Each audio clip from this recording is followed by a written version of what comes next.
that pain or gain determines everything. Urgency, price, speed, commitment.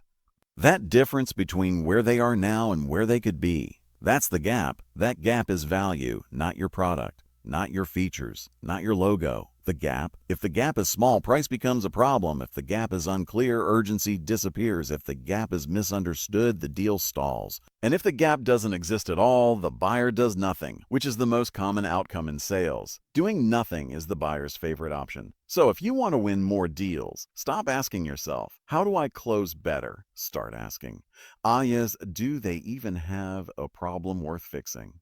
This mindset alone changes everything, including your financial trajectory. Because when you sell to real problems, you stop chasing volume and start commanding value. You stop racing to close cheap deals and start controlling expensive ones. You stop negotiating against competitors and start competing against the status quo. And the status quo is your real enemy. Most salespeople think they're competing against other vendors. They're not.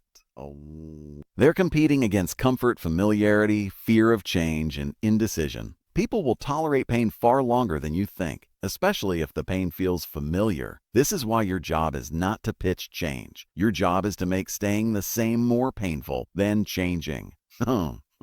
That's not manipulation, that's clarity. And clarity creates freedom. Financial freedom doesn't come from working more hours. It comes from increasing leverage. And leverage in sales comes from understanding impact. Impact answers the question every buyer is subconsciously asking.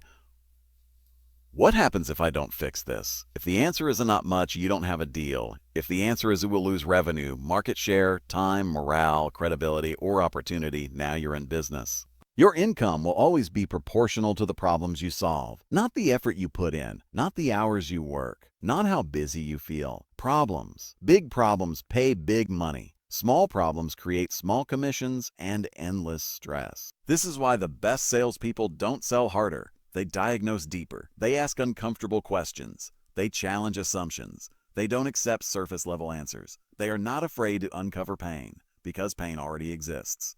They didn't create it. They just revealed it.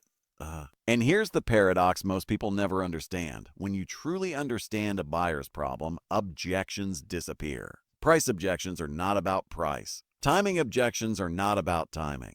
Decision-maker objections are not about authority. They are all symptoms of one thing. The problem isn't big enough, or worse, it isn't clear enough. If you ever want predictable income, predictable pipelines, and real financial momentum, you must stop selling products and start selling outcomes. Outcomes